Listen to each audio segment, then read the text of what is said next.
그대 나를 위해 웃음을 보여도 허탈한 표정 감출 순 없어. 힘없이 뒤돌아서 그대의 모습을 흐린 눈으로 바라만 보네. 나는 알고 있어요. 우리의 사랑은 이것이 마지막이라는 것을. 서로가 원한다 해도 영원할 순 없어요. 저 흘러가는 시간 앞에서는 세월이 가면 가슴이 터질 듯한 그리운 마음이야. 잊는다 해도 한없이 소중했던 사랑이 있었음을 잊지 말고 기억해줘요.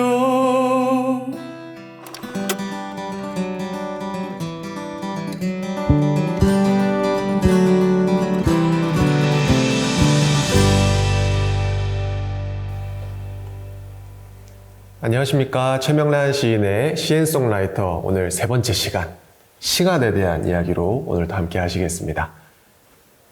세월이 곧 또 시간 아니겠습니까? 네.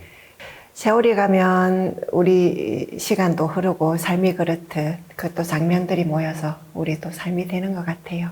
저는 시인으로서 이제 여태 쭉 살아오면서 보니까 이 시기에 따라서 시의 감동도 다르더라고요. 그 시인이라는 사람은 결국 이 시 한 줄을 붙들고 견디는 거더라고요. 저 10살, 20살, 30살, 40살, 50이 될 때까지 그 대충 이제 한 10년 주기로 보면 10살 전후에는 삶이 그대를 속일지라도 그게 무슨 인생을 알았을까 그죠? 근데 삶이 그대를 속일지라도를 어디서 봤냐면 그 당시는 사람들이 그렇게 액자 하나씩을, 시가 있는 액자 하나씩을 이렇게 처마 밑에 걸어놨었거든요. 근데 제가 작은 집에 놀러를 잘 갔어요.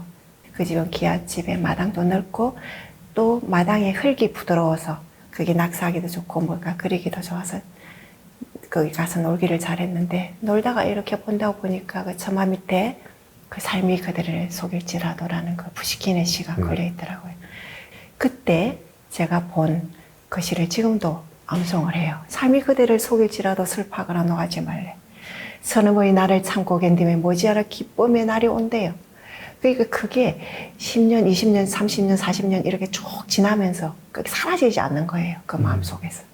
그리고 이제 또 한 20살이 되니까 윤동주의 서시가 이렇게 딱 왔어요.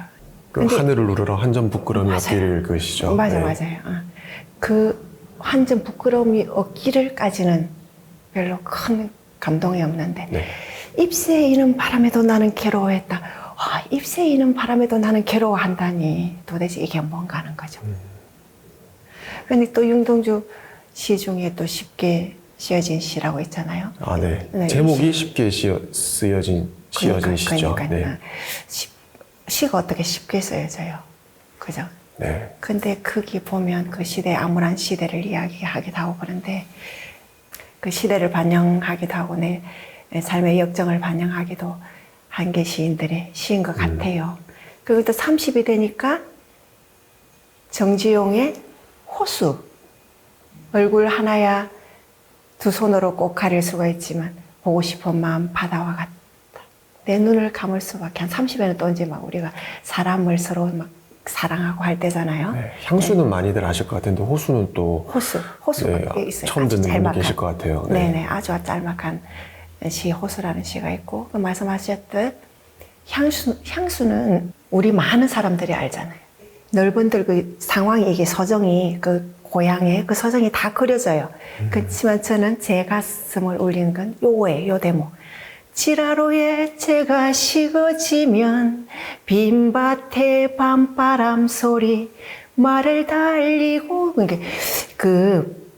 이게 어떤 의미인지는 물론 주관적 해석이긴 합니다만 겨울 이제 좀 찬바람이 돌 시기가 됐죠. 그때 지라로에 제가 찍는다는 거는 좀 시간이 조금 깊어가는 거잖아요.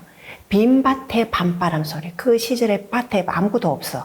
근데 바람이 어떻게 부냐면 저쪽에서부터 이렇게 바람이 불어오는데 꼭 그게 말이 달리는 것 같은 거예요. 바람이 부는 그 소리가 따가닥 휘휘 막 이럴 거 아니에요. 그죠? 네. 소리가 그렇게 이제 빈밭에 밤바람 소리가 말을 달리는 것 같다. 그런 거죠. 그리고 40이 되니까 그 미당, 서정주 미당이라 그래요. 그죠? 미당에 국화옆에서라는 시로 다들 다 아시잖아요. 한 송이 국화꽃을 피우기에 봄부터 소쩍새가 운대요. 그 의미를 아시겠죠. 그죠? 근데 저는 이 유명한 시보다 살짝 국화옆에서보다는 살짝 덜 알려진 무등을 봄에를 굉장히 좋아해요. 가난하지만 이렇게 살아야 된다는. 이거 남송할 수 있어요. 네. 한번 해볼까요? 네. 제가 안 보고. 우리 말 맞춘 거 아니잖아, 그죠? 네. 가라니야 한낮 남루에 지나지 않는다.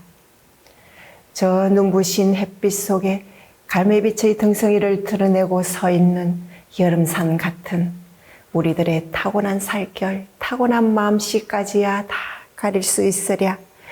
청산이 그 무릎 아래 치란을 기르듯 우리는 우리 새끼들을 기를 수밖엔 없다.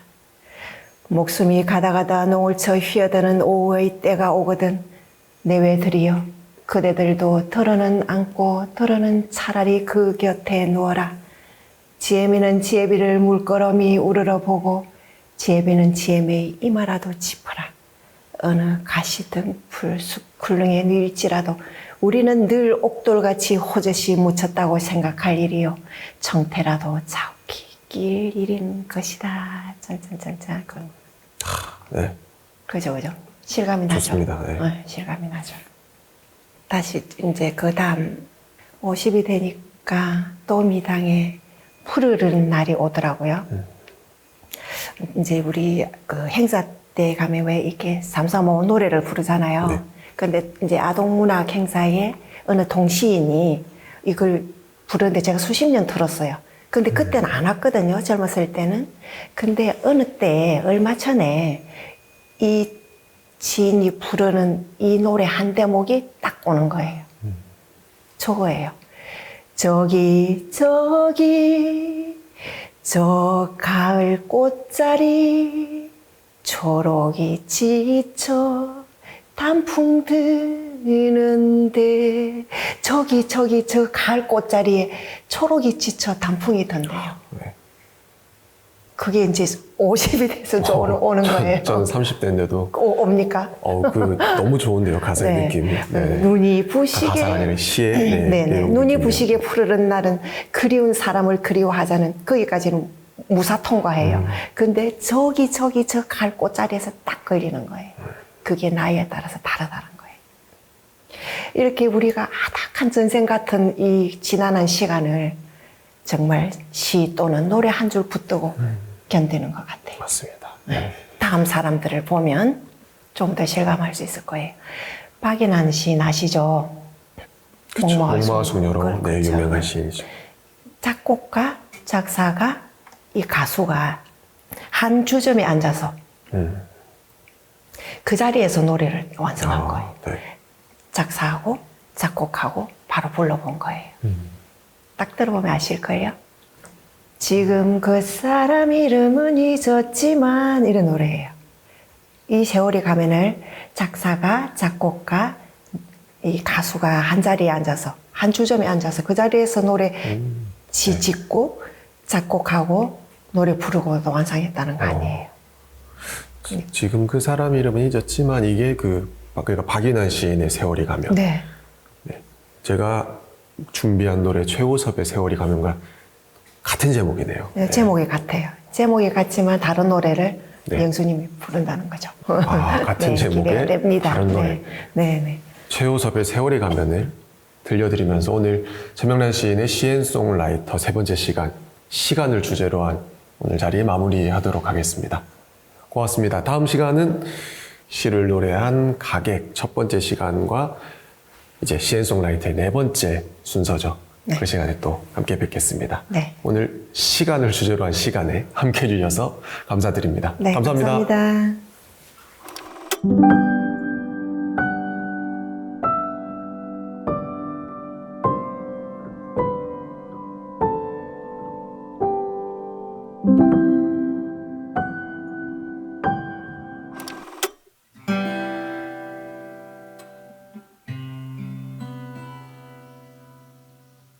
그대 나를 위해 웃음을 보여도 허탈한 표정 감출 순 없어.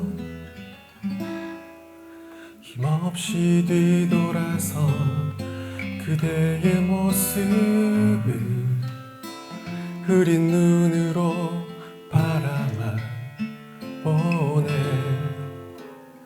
나는 알고 있어요.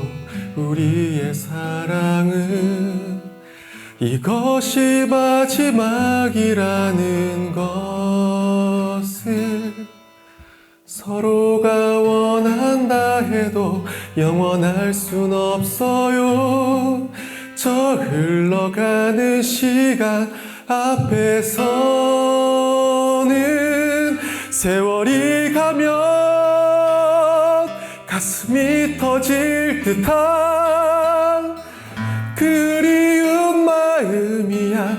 잊는다 해도 한없이 소중했던 사랑이 있었음을 잊지 말고 기억해줘요. 나는 알고 있어요.